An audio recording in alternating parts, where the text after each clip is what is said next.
News కు స్వాగతం. ముందుగా హెడ్లైన్స్. ఉపరాష్ట్రపతిగా సిపి రాధాకృష్ణన్ ప్రమాణ స్వీకారం.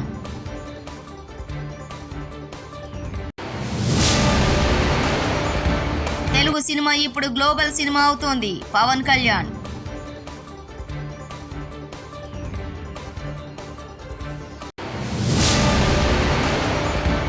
పవన్ సుగాలి ప్రీతికి న్యాయం, 30,000 మంది అదృశ్యం, సంగతి ఏమైంది? వంగవీటి నరేంద్ర.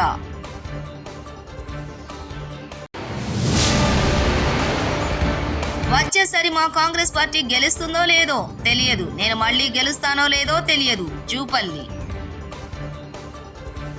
భారతదేశం 15వ ఉపరాష్ట్రపతిగా సిపి రాధాకృష్ణన్ అధికారికంగా ప్రమాణ స్వీకారం చేశారు. రాజ్భవన్లో రాష్ట్రపతి ద్రౌపది ముర్ము ఆయన చేత ప్రమాణ స్వీకారం చేయించారు. ఈ కార్యక్రమానికి ప్రధానమంత్రి నరేంద్ర మోదీ, ఆంధ్రప్రదేశ్ ముఖ్యమంత్రి నారా చంద్రబాబు నాయుడు, డిప్యూటీ సీఎం పవన్ కళ్యాణ్, కేంద్ర మంత్రులు, రాజ్యసభ సభ్యులు, రాష్ట్రపతి కార్యాలయ అధికారులు హాజరయ్యారు. ఉపరాష్ట్రపతి రాధాకృష్ణన్ కు ఎన్డీఏ భాగస్వామ్య పక్షాలు అభినందనలు తెలిపారు. Yes, by law established. And that I will faithfully discharge the duty. And that I will faithfully discharge the duty. Upon which I am about. Medical కాలేజీలపై లండన్ మెడిసిన్ వేసుకోకుండా మాట్లాడుతున్న జగన్ రెడ్డి. హోంమంత్రి వంగలపూడి అనిత మీడియా సమావేశం. ప్రజల్లో ఒక కన్ఫ్యూజన్ క్రియేట్ చేసే విధంగా అతని తాలూకా ప్రయత్నం చూస్తుంటే అది ప్రయత్నం మాత్రమే. ఎందుకంటే ప్రజలు కూడా చాలా క్లారిటీగా ఉన్నారు, ప్రజలు కూడా చాలా క్లియర్గా ఉన్నారు. ఎన్డీఏ పార్టీ పట్ల, ఎన్డీఏ కూటమి పట్ల నిబద్ధతతో పనిచేస్తున్నామన్న నమ్మకం ప్రజల్లో ఉంది. సో నేను ఈరోజు కూడా రావడానికి గల ప్రధానమైన కారణం ఏంటంటే, మొన్న మీటింగ్లో చూశాను ఒకసారి. ఓవరాల్గా చూస్తూ ఉంటే అతను ఏం మాట్లాడుతున్నాడంటే, అతగాడి హయాంలో సుమారుగా 17 మెడికల్ కాలేజీలు వచ్చేసినాయి. ఈ 17 మెడికల్ కాలేజీలు ఆ దారంటే వెళ్తుంటే సైడ్కి తిరిగి చూస్తే అక్కడ మెడికల్ కాలేజ్ కనిపిస్తే ఆహా అని చిన్న గ్యాప్ ఇచ్చి ప్రజలందరూ కూడా ఆశ్చర్యపోతున్నారట. అయితే ఆయన అన్న తర్వాత మేము కూడా ఒకసారి చూద్దాం ఈ 17 కాలేజీల్లో ఆహా అనేటంతగా ఎంత ఉన్నదా అని ఒకసారి చూసేసరికి ఒక్కసారి మీరు కూడా ఒకసారి చూడాలి. ఇక్కడ for example Madanapalle medical college అండి. ఇది మదనపల్లి మెడికల్ కాలేజ్కి సంబంధించి ప్రభుత్వ వైద్య కళాశాల బోర్డు అయితే మాత్రమే ఉంది. ఆహా అనడానికి బోర్డు ఉంది. సో ఇక్కడ ఫర్ ఎగ్జాంపుల్ ఇది మెడికల్ కాలేజ్ తాలూకా ప్రాంగణం కట్టడం. ఓకే, ఇక్కడ మనం ఏమనుకోవాలి? ఈ పిల్లర్ ఏమో ల్యాబ్ అనుకోవాలి, ఈ పిల్లర్ ఏమో రీడింగ్ రూమ్ అనుకోవాలి, లేదు అనుకుంటే ఈ పిల్లర్ ఏమో ఒక లైబ్రరీ అనుకోవాలి. అలా అనుకుంటేనే తప్ప ఇది మెడికల్ కాలేజ్ అన్న సంగతి మన ఎవరికి అర్థం కాదు. ఒకసారి మీరే చూద్దరుగాను. ఒకసారి ఇది మదనపల్లి మెడికల్ కాలేజ్. ఇక్కడ చూసి ఆగి ఆహా అనే వాళ్ళు ఎవరైనా ఉన్నారా? మీ బతుకు చెడ అనుకున్న వాళ్ళు ఎవరైనా ఉన్నారా అండి? సారీ టు సే, నేను కొన్ని పదాలు తప్పట్లా.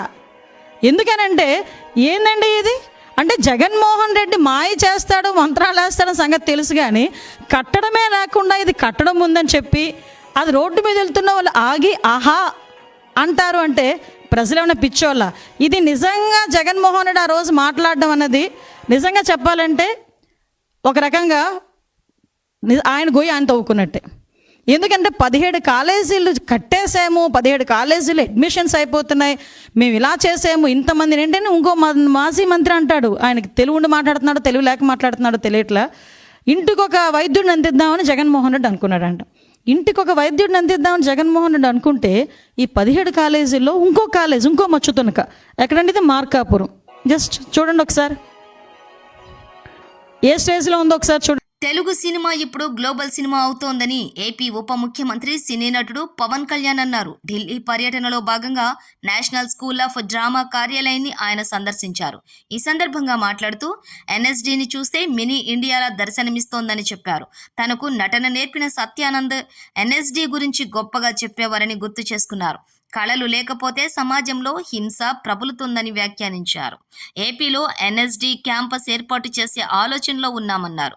క్యాంపస్ ఏర్పాటుపై సీఎం చంద్రబాబుతో చర్చిస్తానని తెలిపారు. కళారంగం కానీ నాటక రంగం కానీ ఇది కైండ్ ఒక సైకలాజికల్ థెరపీ కూడా ఇస్తుంది. అంటే ఆర్ట్ లేకపోతే సొసైటీ విచ్ఛిన్నం అవుతుంది. కళ అనేది చాలా చాలా అవసరం. అందుకని art is very essential for the good health of democracy.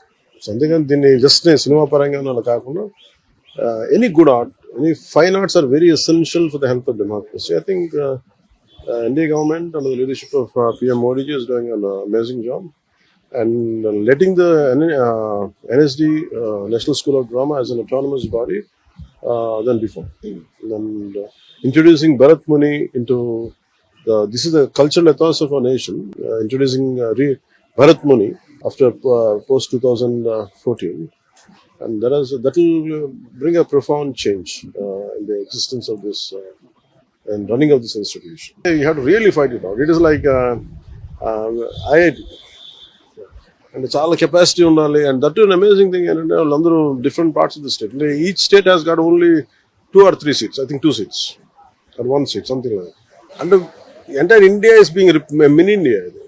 And people can interact with each other, different languages, different cultures, but they all think as one unit as Bharat.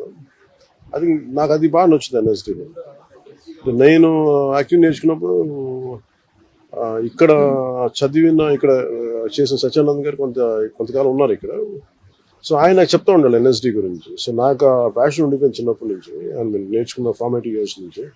So ఇప్పుడు ఢిల్లీ వచ్చినప్పుడల్లా book shop తనకు వస్తాను. కొంతమంది Hindi writers పుస్తకాలు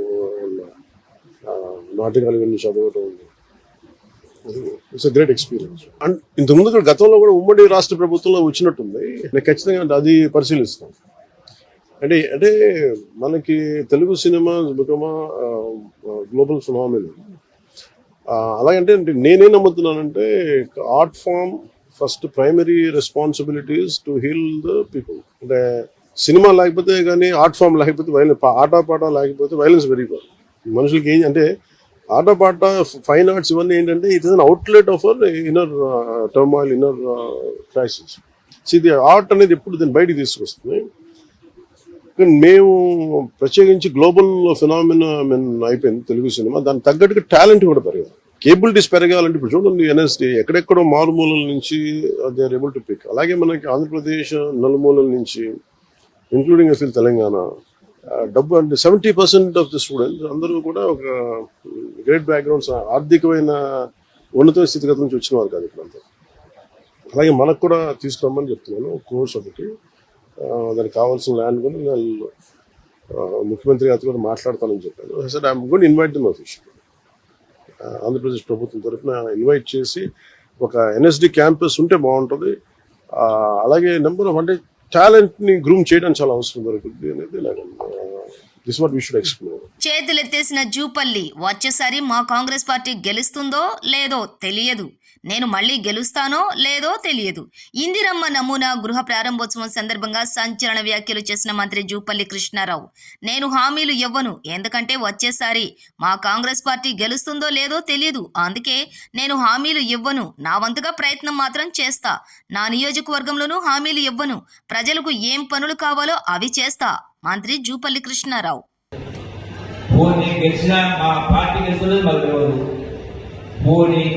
మా ప్రభుత్వం తెలియదు, కొన్ని మా ప్రభుత్వం వచ్చిన స్కీమ్స్ తెలియదు. నాకు జేబుల నుంచి అంటే ఇచ్చారంటే ఇస్తా చెప్తా. మరి ఎవరో ఇచ్చారు కదా ఏమని తెలియడానికి అది మోసం మాట కాబట్టి నా హామీ ఇప్పుడు కూడా మీరు అడిగినట్టు నా ప్రయత్నం చేస్తా. ఒకరినొకరు పొగుడుకున్న కాంగ్రెస్ మంత్రి పొంగిలేటి శ్రీనివాసరెడ్డి, బీజేపీ కేంద్ర మంత్రి బండి సంజయ్ పెద్దన్న. మిత్రులు బండి సంజయ్ అంటూ పొగిడిన పొంగిలేటి డైనమిక్ లీడర్, నా సోదరుడు అంటూ పొంగిలేటిని పొగిడిన బండి సంజయ్. బండి సంజయ్ గారికి ఈ కార్యక్రమానికి హోస్ట్గా చేసే అవకాశం రావటం, ఈ శాఖకి ఎంఓఎస్ మినిస్టర్గా మా పెద్దన్న సంజయ్ ఉండటం, मंच पर आसीन मेरे भाई तेलंगाना राज्य के dynamic leader cabinet minister Shri Ponguleti Srinivas Reddy ji. రాజ్యాంగం గురించి మాట్లాడే డిప్యూటీ సీఎం పవన్ కళ్యాణ్కు ఏపీలో జరుగుతున్న దారుణాలు కనబడుతున్నాయా అని ప్రశ్నించారు వైఎస్ఆర్సీపీ అధికార ప్రతినిధి వంగవీటి నరేంద్ర. ఈరోజు తాడేపల్లిలో వైఎస్ఆర్సీపీ ప్రధాన కార్యాలయం నుంచి మాట్లాడిన వంగవీటి నరేంద్ర. సుగాలి ప్రీతి కుటుంబానికి న్యాయం గురించి ఎన్నికలకు ముందు మీరు మాట్లాడిన మాటలను గుర్తు చేస్తే దాడి చేస్తారా? ఇదేనా రాజ్యాంగబద్ధమైన పాలన అంటే? లక్షల పుస్తకాలు చదివిన పవన్ రాజ్యాంగాన్ని చదివారా?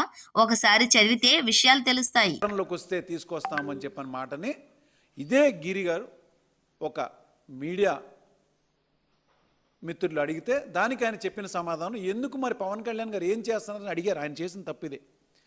దానికి పవన్ కళ్యాణ్ గారిని నువ్వు అనేంతటి వాడు అని చెప్పని ఇప్పుడు మీకు చూపించినటువంటి కొరియర్ సీను ఇంకొక 50 మందిని తీసుకుని వెళ్ళి ఒక చిరు వ్యాపారిని ఇంత దారుణంగా, ఇంత అమానుష్యంగా వాళ్ళు ఆయన షాప్ని ధ్వంసం చేసింది కాకుండా ఇలా మోకాళ్ళ మీద నుంచోబెట్టి నువ్వు క్షమాపణ చెప్పు అని చెప్పని చేసినటువంటి విధానం ఏ రాజ్యాంగంలో ఉంది? ఎందుకని ఏ రాజ్యాంగంలో ఉందని అంటున్నానంటే, ఇవాళ పొద్దున పవన్ కళ్యాణ్ గారు జగన్మోహన్ రెడ్డి గారు అసెంబ్లీకి వస్తారా, రావట్లేదా, బహుశా రావట్లేదండి అని చెప్పని మీడియా మిత్రులకి ఆయన చెప్పిన సమాధానం ఏంటంటే, ఓహో రావట్లేదా, ఆయనకి ఏ రాజ్యాంగం ఉందో బహుశా ఆయన అసెంబ్లీకి రావట్లేదని చెప్పాను. పవన్ కళ్యాణ్ గారికి నేను మీ ద్వారా ఒక చిన్న విషయాన్ని చెప్తున్నాను. ఏ రాజ్యాంగం ద్వారా ఇవాళ ఈ అరాచకం కానీ గతంలో ఎన్నో అరాచకాలు అధికారంలోకి మీరు వచ్చిన దగ్గర నుంచి ఇప్పటి వరకు జరిగినటువంటి ఎన్నో మేము విశాఖ వాసులం. హుద్హుద్ సమయంలో చంద్రబాబు అడ్మినిస్ట్రేషన్ చూసిన వాళ్ళం. నేపాల్లో చిక్కుకున్న మాకు నారా లోకేష్ ఫోన్ చేయగానే ధైర్యం వచ్చింది. ఒక 10 మంది కోసం ఏకంగా చార్టెడ్ ఫ్లైట్లో అరేంజ్ చేశారు అంటే మాటలు రావటం లేదు. థ్యాంక్స్ చెప్తూ ఉంటే ఇది మా డ్యూటీ అని చెప్పిన అధికార యంత్రాంగం ఆంధ్రప్రదేశ్లో ఉంది. తర్వాత ముక్తినాథ్ వెళ్ళాలని మేము పోఖ్రా అనే ప్లేస్లో మేము ఆగాం. పోఖ్రా అనే సిటీలో. పోఖ్రా సిటీ నుంచి మేము ముక్తినాథ్ వెళ్ళి రావాలన్నమాట. సో ముక్తినాథ్కి లగేజ్ అంతా తీసుకెళ్ళలేమని పోఖ్రా సిటీలో ఉన్న హోటల్లోనే మా లగేజ్ అంతా వదిలేసి ఓన్లీ 2 pairs ఆఫ్ డ్రెస్సెస్ అవి పట్టుకుని మేము ముక్తినాథ్ వెళ్ళాము. ముక్తినాథ్ దర్శనం అయ్యి మేము వెనక్కి వస్తున్నప్పుడు మేము ఇంకా పోఖ్రా సిటీ ఎంటర్ అవ్వకముందే మాకు మా డ్రైవర్, మేము ఏ డ్రైవర్తో మేము ఇండియా నుంచి వెళ్ళామో ఆ డ్రైవర్ మాకు ఫోన్ చేసి, మీ హోటల్ దగ్గరికి రాకండి, చుట్టుపక్కల చాలా దారుణంగా ఉంది పరిస్థితి, హోటల్ కాల్ చేశారు అని చెప్పారు. మేము నిజమని అనుకోలేదు, నమ్మలేదు. మేము హోటల్ని ఎవరు కాలుస్తారో అని అనుకున్నాం. కానీ మేము దిగేసరికి మేము వచ్చి మా వ్యాన్ మేము ఊర్లోకి ఇలా ఎంటర్ అయ్యాము. మేము ఏదైతే ముక్తినాథ్ వెళ్ళిన వ్యాన్, మా వ్యాన్ని అక్కడ ఆపేశారండి. రోడ్డు తోవంతా మొత్తం కాల్పులు జరుగుతున్నాయి. అంటే చాలా కాల్పులు జరిగాయి. ఆ గవర్నమెంట్ ఆఫీసర్స్ అవన్నీ కాల్చడం మేము చూసాం ప్రత్యక్షంగా పోఖ్రా సిటీలో. అది చూసి మా డ్రైవర్ చాలా చాకచక్యంగా సందుల్లోకి తీసుకెళ్లి ఒక సందులో పెట్టి మమ్మల్ని నిలబెట్టాడండి. ఉపరాష్ట్రపతిగా సిపి రాధాకృష్ణన్ ప్రమాణ స్వీకారం.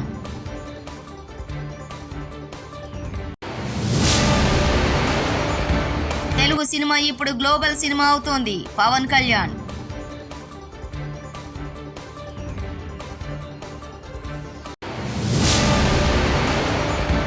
పవన్ సుగాలి ప్రీతికి న్యాయం, 30,000 మంది అదృశ్యం, సంగతి ఏమైంది? వంగవీటి నరేంద్ర.